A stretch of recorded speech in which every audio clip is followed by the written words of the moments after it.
Bismillahirrahmanirrahim. Assalamualaikum warahmatullahi wabarakatuh. Selamat datang di mata kuliah Sosiolinguistik, teman-teman mahasiswa Prodi Tadris Bahasa Indonesia.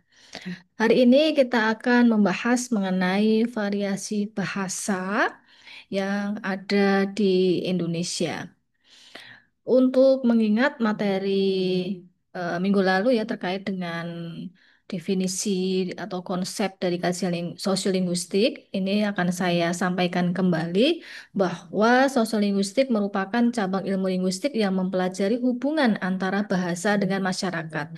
Sehingga nanti kita akan melihat bagaimana penggunaan bahasa itu di dalam masyarakat. Kaitannya dengan masyarakat dari segi apa? Dari segi faktor sosialnya, kita melihat bahwa masyarakat itu eh, terkait dengan jenis kelamin, kemudian ada usia, tingkat sosial, dan etnisitas. Indonesia terdiri dari banyak suku, sehingga nanti juga akan mempengaruhi bagaimana penggunaan bahasa di dalam suatu masyarakat tersebut. Kemudian bahasa yang digunakan pastilah juga banyak ya. Ada dari etnis Jawa, bahasa yang digunakan adalah bahasa Jawa. Dari etnis Sunda, bahasa digunakannya adalah bahasa Sunda. Namun ketika masyarakat itu saling bertemu, nah, dia akan menggunakan bahasa nasional yaitu bahasa Indonesia. Bagaimana bahasa Indonesia yang digunakan oleh masyarakat dengan latar belakang etnis yang berbeda, nanti kaitannya dengan variasi bahasa. Ya, terkait dengan dialek, idiolek, register, dan slang. Keempat hal ini nanti akan mempengaruhi bagaimana penggunaan bahasa dalam masyarakat. Contohnya dialek. Dialek ini adalah variasi bahasa berdasarkan letak geografis. Seperti yang saya sampaikan tadi bahwa etnisitas itu mempengaruhi di mana masing-masing individu itu berasal. Sehingga ketika ada etnis Jawa, nanti akan ada dialek Jawa. Nah, kemudian dari etnis Sunda itu pun nanti juga akan ada dialek Sunda. Kemudian yang kedua adalah idiolek. Apa itu idiolek? Idiolek adalah variasi bahasa berdasarkan individu. Setiap individu mempunyai kekhasan dalam berbicara. Contohnya ada jeda. Ketika seorang berbicara dan dia gugup ya atau belum siap materi yang disampaikan, pasti nanti akan terjadi jeda. Misalnya apa? Misalnya apa ya? Ya. Nah, itu adalah idiolek. Jadi kekhasan seseorang ketika berbahasa. Kemudian register. Register ini adalah variasi bahasa berdasarkan situasi dan bidang. Situasi dalam berbahasa itu ada situasi formal dan informal. Kemudian dalam bidang banyak sekali bidang yang diminati atau sedang dilakukan oleh masyarakat. Misalnya bekerja dalam bidang kedokteran, dalam bidang kepolisian, ya. Misalnya contohnya untuk dua bidang itu saya ambil satu kata tentang operasi. Operasi dalam bidang kesehatan dan dalam bidang militer itu berbeda. Operasi dalam bidang kedokteran itu membedah ya, tetapi kalau operasi dalam militer, nah itu juga beda lagi ya.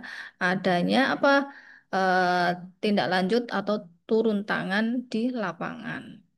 Kemudian selang. Selang ini adalah variasi bahasa berdasarkan eh, penggunaan oleh anak muda, yaitu adalah bahasa gaul. Nah, bagaimana bahasa itu kaitannya dengan identitas sosial?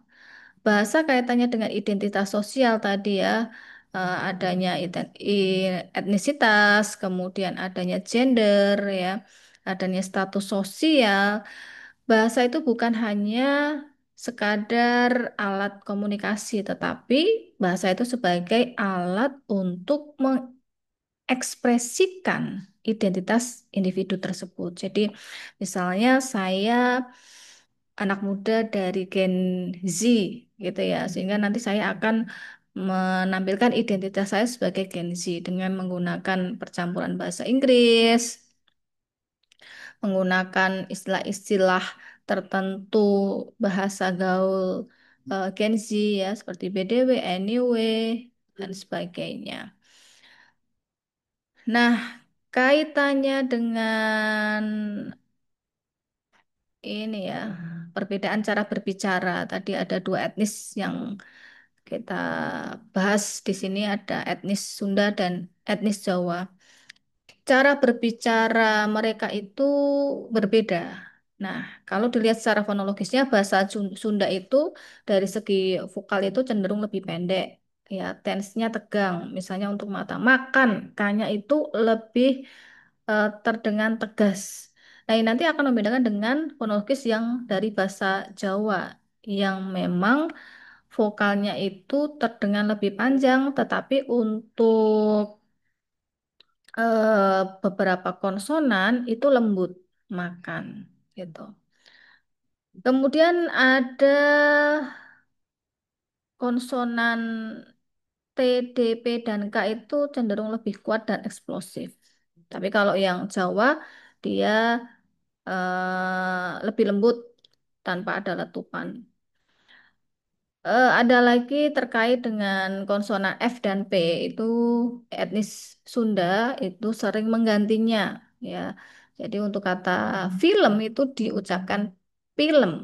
Nah, itu adalah pengaruh bahasa Sunda yang sangat kuat ya sehingga ketika berbicara dalam bahasa Indonesia terkadang orang-orang etnis Sunda itu masih terpengaruh dengan bahasa Sunda mereka. Berbeda dengan etnis Jawa yang memang jarang ya mengganti dibandingkan dengan logat Sunda. Ada lagi untuk kata pepet itu mengalami secara alami ada penggantian e ya, misalnya untuk kata tempe jadi tempe, tempe gitu. Tapi kalau yang Jawa pepet itu sering dominan sehingga ketika mengucapkan tempe ya tempe pakai tempe gitu. Nah, secara fonologis kita bisa melihatnya ya teman-teman dari aplikasi Fonpi.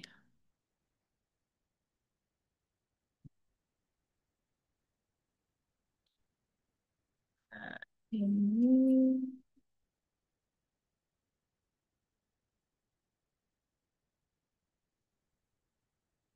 Nah, aplikasi transkripsi fonetis ini bisa untuk mahasiswa Indonesia dan juga untuk pembelajar BIPA yang sedang belajar bahasa Indonesia secara fonologisnya.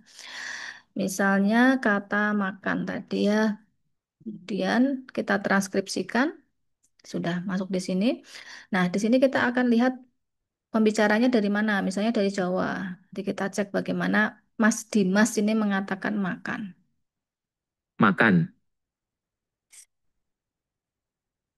makan, makan, Nah, nanti kita bedakan dengan Mas Jajan yang dari Mas Jajang yang dari Sunda ya.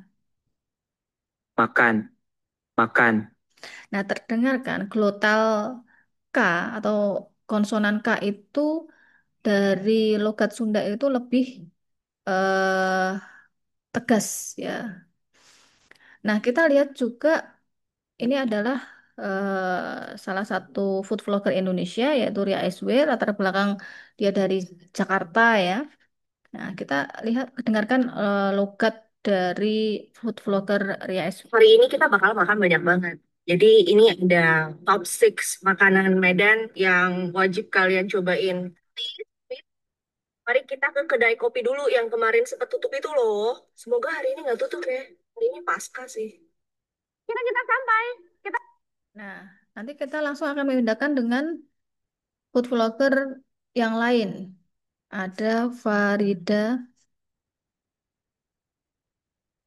Nurhan. Nah, ini dia dari etnis Jawa. ini jangan. Apa nih? Kita lihat videonya dulu. Viewer. This is called Osing Maricon. Wow. Huh. Hello, friends, friends. Welcome to Farida Nuanya, guys. Only Nah, Bentar. Iya, ini jangan. Apa nih kita? Wah, apa ini isinya?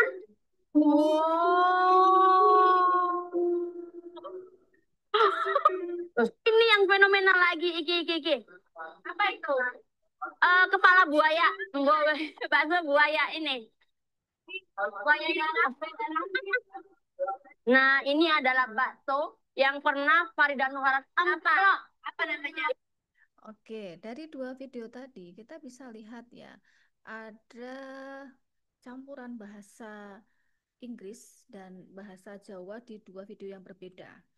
Antara Ria SW dengan Farida Nuhana, tadi kita bisa melihat misalnya di videonya Ria Ricis, mohon maaf di Ria SW,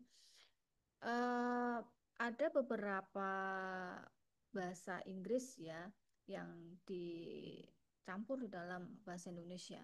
Tetapi kalau di Farida Nurhani tadi ada bahasa Jawanya, sehingga kita bisa melihat ternyata ada perbedaan secara logat dan percampuran bahasa yang digunakan oleh kedua video tadi, begitu.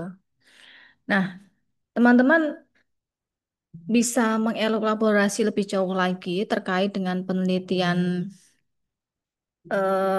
variasi bahasa. Ini juga bisa diteliti secara langsung atau data di lapangan di sekitar tempat tinggal teman-teman, atau juga melalui media sosial yang seperti yang sudah saya lakukan terkait dengan hal ini. Teman-teman bisa melihatnya melalui artikel jurnal saya.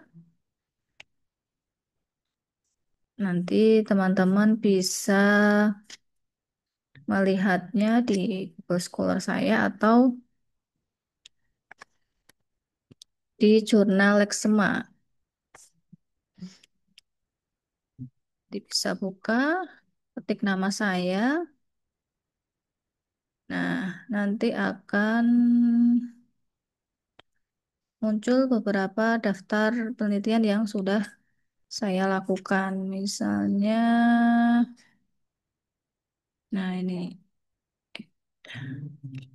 tentang Indonesian English Code Mixing in Ria SW. Nah, ini terkait dengan bahasa yang digunakan oleh food blogger Ria SW ini bagaimana. Nah, ternyata apa? Ternyata yang digunakan adalah adanya percampuran bahasa Indonesia dengan bahasa Inggris itu yang paling dominan. Nah, teman-teman bisa membaca artikel saya ini untuk dielaborasi lebih jauh terkait dengan variasi bahasa di media sosial. Saya kira itu teman-teman yang bisa saya sampaikan. Nanti di kolom chat akan ada tugas yang bisa teman-teman kerjakan dan kita diskusikan bersama. Saya kira itu. Terima kasih. Saya akhiri. Bila hidayah. Wassalamualaikum warahmatullahi wabarakatuh.